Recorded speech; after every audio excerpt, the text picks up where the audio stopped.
आज का हमारा विषय है डिस्टेंस ऑफ क्लोजेस्ट अप्रोच।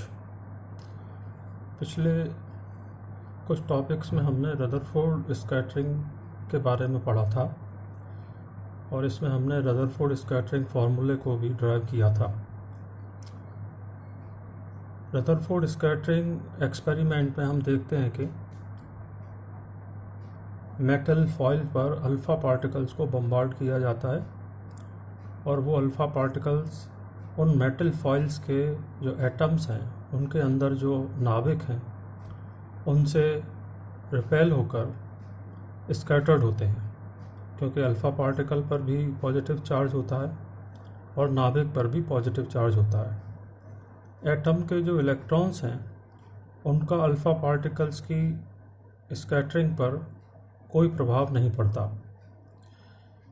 इसी विषय में आगे हम यह जानना चाहेंगे कि किस तरह ये एक्सपेरिमेंट और इसके सिद्धांत नाभिक की साइज़ को डिटरमाइन करने में सहायक होते हैं।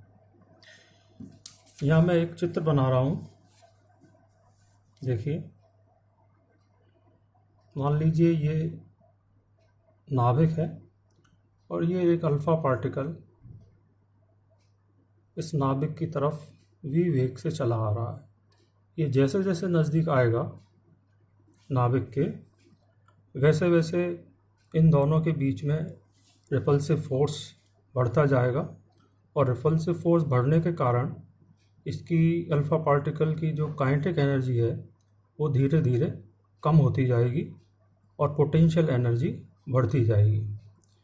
एक डिस्टेंस नाभिक से ऐसा होगा, मान लीजिए ये वो दूरी है जहाँ पर ये अल्फ़ा पार्टिकल की काइनेटिक एनर्जी ज़ीरो हो जाएगी और कहना चाहिए कि काइनेटिक एनर्जी पूरी की पूरी पोटेंशियल एनर्जी में कन्वर्ट हो जाएगी। इसी डिस्टेंस से ये अल्फ़ा पार्टिकल वापस लौट जाएगा। तो अल्फ़ा पार्टिकल की जो काइनेटिक एनर्जी है, जैसा कि हमने पिछले टॉपिक में देखा था, हाफ mv²। ये पूरी की पूरी काइनेटिक एनर्जी ये दो जो चार्ज बॉडीज़ हैं अल्फ़ा पार्टिकल और नाभिक, इनकी पोटेंशियल एनर्जी में कन्वर्ट हो जाती है। जिस डिस्टेंस पर ये कन्वर्ट होती है, ये डिस्टेंस, इस डिस्टेंस को हम कहते हैं डिस्टेंस ऑफ क्लोजेस्ट अप्रोच। यानी जिस न्यूनतम दूरी तक अल्फ़ा पार्टिकल नाभिक के आ सकता है वो कहलाती है डिस्टेंस ऑफ क्लोजेस्ट अप्रोच। और रदरफोर्ड ने इसी डिस्टेंस को न्यूक्लियस की साइज़ माना था। इसका अब हम मैथमेटिकल एक्सप्रेशन ड्राइव करते हैं। यहाँ देखिए आप कि मान लीजिए जिस डिस्टेंस पर अल्फ़ा पार्टिकल की सारी काइनेटिक एनर्जी पोटेंशियल एनर्जी में कन्वर्ट हो जाती है, तो हम लिख सकते हैं हाफ mv², यानी कि काइनेटिक एनर्जी अल्फ़ा पार्टिकल की, जिसमें m अल्फ़ा पार्टिकल का मास है, v उसकी वेलोसिटी है, और ये कन्वर्ट हो जाती है 2ze² into d। Potential energy का जो रिलेशन है हम जानते हैं, दो चार्ज पार्टिकल के बीच में potential energy k q1 q2/d। Potential energy between two charged particle will be equal to k q1 q2/d। यहाँ q1 अल्फ़ा पार्टिकल पर चार्ज है और q2 मान लीजिए न्यूक्लियस पर चार्ज है। k यहाँ पर 1/4πε0। तो इस फॉर्मूले को हम यूज़ करते हुए यहाँ हमने ये लिखा, Z यहाँ पर नंबर ऑफ़ प्रोटॉन्स हैं न्यूक्लियस के अंदर, और इसको हम सॉल्व करेंगे तो हमारे पास आएगा D = 2ze²/4πε0 into E। Half mv² को मैंने E से डिनोट किया है, जो इसकी काइनेटिक एनर्जी है। मान लीजिए जो एक्सपेरिमेंट है उसमें रदरफोर्ड ने जिन अल्फ़ा पार्टिकल्स को यूज़ किया था उसकी एनर्जी अलग अलग थी। यहाँ पर हम मान लेते हैं कि सपोज़ उसकी एनर्जी है 8 MeV। तो जो गोल्ड की फॉइल से जब स्कैटरिंग हुई, जिसमें उसका जेड है गोल्ड का 79, गोल्ड के नाभिक में जो प्रोटॉन्स की संख्या है वो होती है 79। तो अगर मैं जेड 79 यूज़ करूँ इस फार्मूले में और ई यानी अल्फ़ा पार्टिकल की काइनेटिक एनर्जी 8 MeV यूज़ करूँ, तो मुझे मिलेगा D is equal to 2.9 into 10⁻⁻14 metre. यहाँ पर 8 MeV को मुझे जूल में कन्वर्ट करना पड़ेगा। इसी तरह रदरफोर्ड ने देखा कि रदरफोर्ड ने बहुत सारे फॉइल्स ली थी अलग अलग मेटल्स की। तो गोल्ड के लिए जो D की वैल्यू आई, distance of closest approach 2 into 10⁻⁻14 metre. Copper के लिए 1.2 इंटू 10⁻⁻14 मीटर और गोल्ड के लिए 2.9 इंटू 10⁻⁻14 मीटर।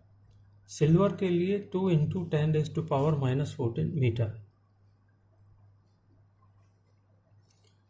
तो उसने देखा कि बहुत सारे इसके अलावा भी उसने बहुत से मेटल्स की फॉइल यूज़ की थी और उन सब में जो डिस्टेंस ऑफ क्लोजेस्ट अप्रोच है वो लगभग आई थी 10⁻⁻14 मीटर के बराबर।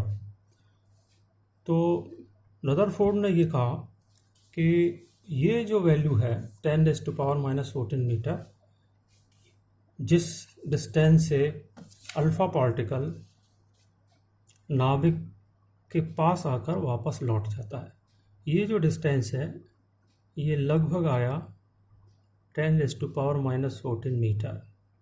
तो रदरफोर्ड के अनुसार उसने जिस तरह न्यूक्लियस की साइज़ को डिफ़ाइन किया वो इस तरह था कि इस डिस्टेंस से कम 10⁻⁻14 मीटर से कम जो एक डिस्टेंस हो सकता है वो हो सकता है 10⁻⁻15 मीटर। 10⁻⁻14 मीटर डिस्टेंस से अल्फ़ा पार्टिकल्स नाभिक के पास आकर लौट जाते हैं। इससे कम डिस्टेंस 10⁻⁻15 मीटर को रदरफोर्ड ने नाभिक का रेडियस माना और उसने अपने एक्सपेरिमेंट्स के आधार पर ये शो किया कि जो लाइटेस्ट एलिमेंट है जो नेचर में पाया जाता है वो हाइड्रोजन है।